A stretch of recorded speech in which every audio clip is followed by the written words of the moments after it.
Yeah, we looking to keep building on our team and the type of performances that look like us and that put ourselves in spots to win games. So we know that at DC United, I've coached in that building before. It's a tough venue.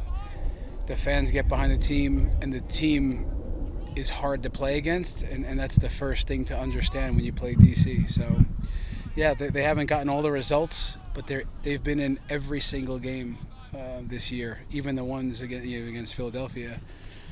They're the protagonists in many ways. They had chances to score, so it'll be a tough game. But if I tell you what I'm looking forward to most is just to see how our team responds to a different type of challenge, a road challenge, a combative team, a team in DC United that's really desperate / looking for points. So yeah, it's another test for us to show us where we are. And as a head coach, I can't wait for it. This question's from Braden Nurse of the Denver Post. How has Ted been in training this week? Have you seen any extra fire or motivation prepping to face a former team? Yeah, I have. I've seen a fire in him, but I'm not so sure it's about DC United. I think it's just about kind of establishing himself here, earning respect from the guys.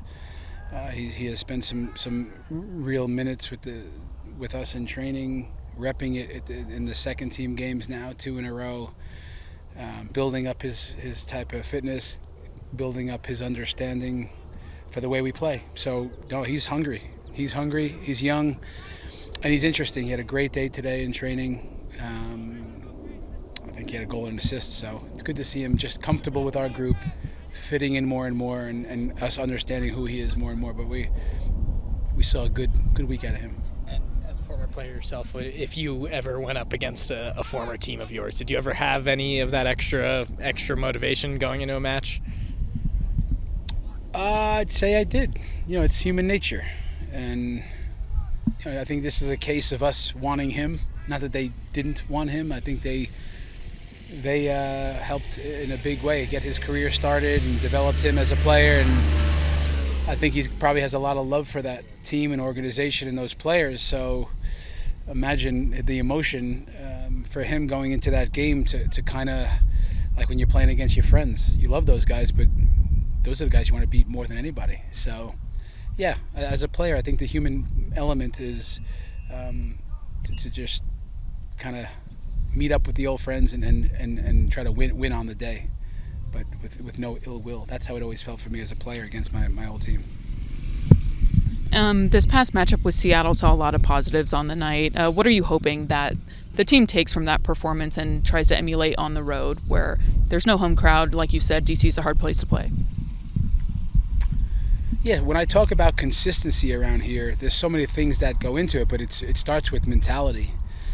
Understanding how to meet the demands first in your brain about what real games are about.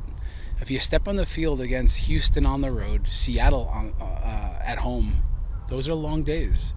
And the way our team performed, stuck to our style of play and principles, the way we responded each of those games after halftime, the way we methodically went after the game, I think we showed maturity. So that's what I'm hoping to see, because it's going to require all of that. And growth, little percentages of better in all those departments. So that's what I hope to see. And I always know that when we step on the field with this type of mentality, 4 out of the last 5 games, removing Vancouver, just sticking wholly who we are, we usually have a chance to win those games. So that's what I'm expecting and hoping to see.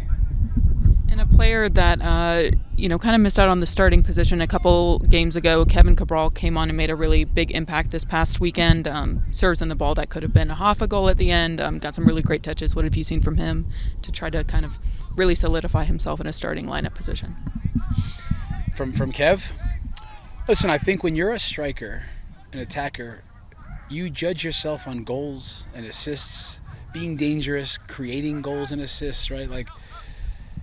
So this can weigh on a player. I think that's what we would expect of Kev too, and our fans would probably expect from Kev.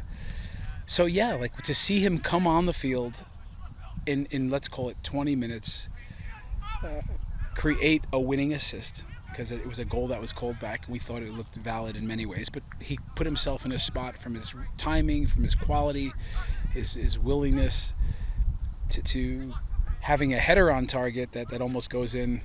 That in a brief spell, he looked really dangerous, and I think that's really important. So I'm once again I believe in Kevin and show belief in Kevin. So I'll continue to do that because he understands the final third, and I think the goals and assists are always going to follow the behaviors and the sticking to it type of thing. So yeah, I was really happy with the way he came on last game. Unrelated to the match specifically, but this weekend is a busy one for you. A Hall of Fame induction, class of 2025. Are you looking forward to the high-paced? You're kind of a fast-paced kind of guy, so. I'm a fast-paced guy. I'm looking forward to our game in DC. To be honest with you, having to go to Dallas and then to DC, it's a little crazy on the day. I'll be there before kickoff. That's my plan, and if I'm being really honest, I don't always like being in the center of things in terms of that attention. That'll be a little spotlight for the moment, but I will be honest again, and for my family, for my mother, my father up in heaven, for my two boys, my brothers, and my wife, and my extended family, I have to really look forward to that because that means so much to all of them. And then, of course, if I take a step back, not even now, but at some stage, it's a really nice honor that I have to embrace because it's a special one. So yeah, the craziness comes with it, a little bit of travel here, a bit there, hectic, but I'm used to that, like you say. So Last one, an injury report on the team. we're pretty healthy overall. Sam Vines, had missed last game with some soft tissue groin, but he trained full today. Looks good. We'll have some decisions there. Other than that, we're pretty good. We're pretty good. Cole Bassett likely be ready to go. He just came off today, which is precautionary. Just not even sure exactly what it was, but we're going to be cautious there. But it's Wednesday.